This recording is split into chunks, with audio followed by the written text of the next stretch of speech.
Khalid bin Al-Walid, sang pedang Allah yang tak terkalahkan. Dalam lembaran sejarah peradaban dunia, ada nama-nama yang dikenang bukan hanya karena keberanian, tetapi juga karena kecerdikan dan kepemimpinan mereka di medan perang. Salah satu nama itu adalah Khalid bin Al-Walid, seorang panglima perang Muslim yang dijuluki Saifullah atau pedang Allah.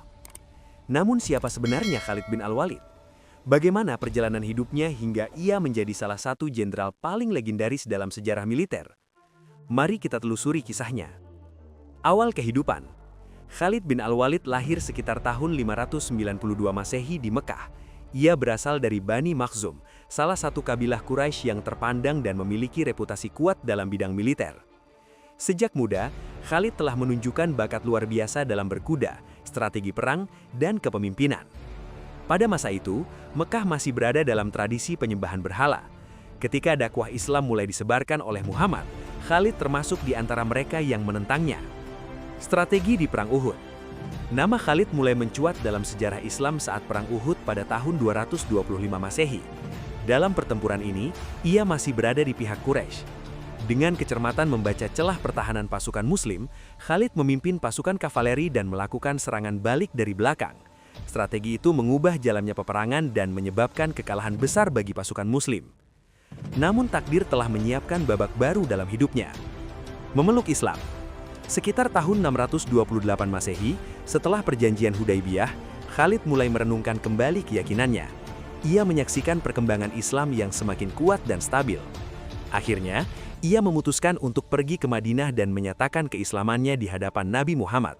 Keputusan ini menjadi titik balik besar dalam sejarah. Nabi Muhammad menyambutnya dengan hangat dan bersabda bahwa Khalid adalah pedang dari pedang-pedang Allah yang telah dihunus untuk membela kebenaran. Sejak saat itu, ia dikenal sebagai Saifullah. Perang Mu'tah, lahirnya pedang Allah. Salah satu momen paling menentukan dalam karier militernya terjadi dalam Perang Mu'tah pada tahun 629 Masehi melawan pasukan Bizantium yang jumlahnya jauh lebih besar. Awalnya, 3 komandan Muslim gugur satu persatu. Pasukan berada dalam situasi genting. Khalid kemudian mengambil alih komando.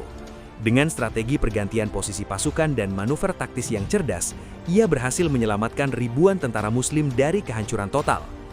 Meski secara teknis bukan kemenangan penuh, keberhasilan mundur dengan teratur dari kepungan pasukan besar dianggap sebagai prestasi luar biasa. Sejak peristiwa itu, julukan Saifullah semakin melekat pada namanya. Penaklukan dan ekspansi.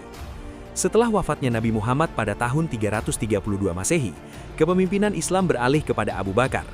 Pada masa inilah, Khalid memegang peranan sangat penting dalam Perang Riddah, yaitu perang melawan pemberontakan dan nabi-nabi palsu yang muncul di Jazirah Arab. Salah satu pertempuran paling terkenal adalah Perang Yamamah, di mana ia berhasil menumpas pasukan Musailamah. Tak lama kemudian, Khalid dikirim ke wilayah Irak untuk menghadapi Kekaisaran Persia, lalu ke Syam untuk melawan Bizantium.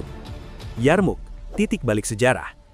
Salah satu pertempuran paling menentukan dalam sejarah Timur Tengah adalah Perang Yarmuk pada tahun 636 Masehi. Dalam pertempuran ini, pasukan Muslim yang dipimpin secara strategis oleh Khalid menghadapi tentara Bizantium yang jauh lebih besar. Dengan manuver cepat, fleksibilitas pasukan kavaleri dan koordinasi medan yang brilian, Khalid berhasil memukul mundur kekuatan besar Bizantium. Kemenangan di Yarmuk membuka jalan bagi jatuhnya Suriah dan menjadi titik balik dalam sejarah kawasan tersebut. Dicopot dari jabatan. Namun, tidak semua perjalanan Khalid berjalan mulus. Pada masa kekhalifahan Umar ibn Al-Khattab, Khalid dicopot dari jabatannya sebagai panglima tertinggi. Keputusan ini bukan karena kegagalan militer, melainkan kekhawatiran bahwa umat terlalu bergantung pada sosok Khalid dan bukan pada pertolongan Tuhan. Menariknya, Khalid menerima keputusan itu dengan lapang dada dan tetap berperang sebagai prajurit biasa. Sikap ini menunjukkan bahwa loyalitasnya bukan pada jabatan, melainkan pada keyakinannya. Akhir hayat. Ironisnya, seorang panglima yang memenangkan puluhan pertempuran besar justru tidak gugur di medan perang. Khalid bin Al-Walid wafat pada tahun 642 Masehi di Homs, Suriah, di atas tempat tidurnya. Diriwayatkan bahwa ia berkata dengan nada penyesalan bahwa di tubuhnya tidak ada sejengkal pun yang tidak dipenuhi bekas luka perang, namun ia meninggal secara alami. Ia dimakamkan di wilayah yang kini termasuk Suriah, dan namanya terus dikenang sebagai salah satu jenderal paling tangguh dalam sejarah militer dunia. Warisan dan kontroversi. Sejarah mencatat Khalid sebagai ahli strategi, pemimpin lapangan yang adaptif, dan komandan yang berani mengambil resiko. Namun, seperti banyak tokoh besar dalam sejarah, kisahnya juga tidak lepas dari perdebatan dan sudut pandang yang berbeda, terutama dalam konteks politik dan ekspansi wilayah. Di luar itu semua, satu hal yang tak terbantahkan adalah reputasinya sebagai komandan yang tak pernah kalah dalam pertempuran besar yang dipimpinnya. Penutup, kisah Khalid bin Al-Walid bukan sekedar cerita tentang perang. Ia adalah kisah tentang transformasi, dari seorang penentang menjadi pembela, dari lawan menjadi pelindung, dari prajurit Quraisy menjadi pedang Allah. Dalam sejarah militer dunia, namanya sejajar dengan para jenderal besar lainnya. Strateginya dipelajari, keberaniannya dikagumi, dan dedikasinya dikenang. Dan hingga hari ini, lebih dari 1.300 tahun kemudian, nama Khalid bin Al-Walid tetap hidup dalam buku-buku sejarah, kajian militer dan ingatan umat.